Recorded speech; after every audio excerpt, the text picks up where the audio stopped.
అయ్యగారికి అమ్మగారికి వందనాలు, సంఘస్థులందరికీ వందనాలు. నా పక్కన నిల్చున్న సహోదరి పేరు పెద్దింట్లు నిర్మల నుంచి వస్తున్నారు.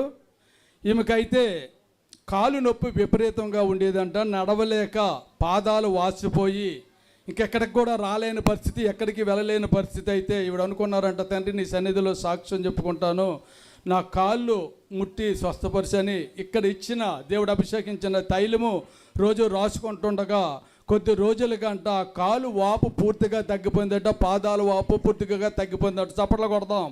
అలాగే ఈమెకి వెన్నుపూస, ఈవిడికి కూడా వెన్నుపూస పెయిన్ వచ్చి, అమ్మ నీకు అరిగిపోయింది, ఇంక నీకు సుఖం లేదు, నీకు ఏజ్ కదా, వయసు వచ్చింది, నీకు ఇంక వెన్నుపూస తగ్గదు, ఆపరేషన్ చేయవలసి వస్తుంది, నీకు ప్రమాదంలో ఉన్నవని చెప్తే ఏమనుకుందంట, నా కాలు పాదాలు వాపులు తగ్గించావు కదా, నీ తైలము నేను వాడుతానయ్యా, నీ సన్నిధిలో సాక్ష్యం చెప్పుకుంటాను, నా వెన్నుపూసను కూడా ముట్టి నన్ను స్వస్థపరుస్తావని తల్లి అనుకోగంట. ఆ తైలము వాడుతుండగా 18 వారాలు ఇక్కడికి దేవుడు రమ్మన్నారంట. 18 వారాలు తిరుగు, నీ వెన్నుపూస నేను ముడతానని అన్నారంట. 18 వారాలు తిరిగేటప్పటికంట వెన్నుపూసలో ఏ ఇన్ఫెక్షన్ లేదు. దేవుడు నార్మల్ రిపోర్ట్ ఇచ్చాడు.